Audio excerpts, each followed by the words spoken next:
ಅಯೋಧ್ಯೆಯಲ್ಲಿ ನಿರ್ಮಾಣ ಆಗ್ತಾ ಇದೆ ಅತಿ ದೊಡ್ಡ ಮಸೀದಿ. ಸ್ನೇಹಿತರೆ, ಭಾರತದಲ್ಲಿ ಅಯೋಧ್ಯೆಯಲ್ಲಿ ನಿರ್ಮಾಣವಾಗುವಂತಹ ಈ ಒಂದು ಮಸೀದಿ ತಾಜ್ ಮಹಲ್ಗಿಂತ ಅತಿ ಉತ್ತಮವಾಗಿರುತ್ತೆ ಅಂತ ಮಸೀದಿಯ ಸಮಿತಿಯವರು ಸ್ಪಷ್ಟಪಡಿಸಿದ್ದಾರೆ.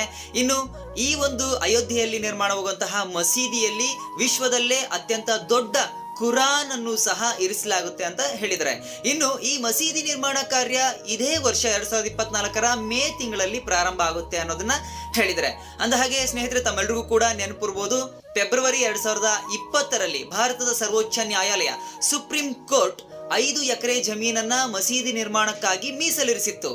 ಅಯೋಧ್ಯೆಯ ಹೃದಯ ಭಾಗದಿಂದ 25 ಕಿಲೋಮೀಟರ್ ದೂರದಲ್ಲಿರುವಂತಹ ದನ್ನಿಪುರದಲ್ಲಿ ಈ ಒಂದು 5 ಎಕರೆ ಜಮೀನನ್ನ ಮಸೀದಿ ನಿರ್ಮಾಣಕ್ಕಾಗಿ ಮೀಸಲಿರಿಸಿತ್ತು. ಇದೇ ಜಾಗದಲ್ಲಿ ಮಸೀದಿ ನಿರ್ಮಾಣ ಕಾರ್ಯ ಈ ವರ್ಷದಲ್ಲಿ ಪ್ರಾರಂಭ ಆಗ್ತಾ ಇದೆ.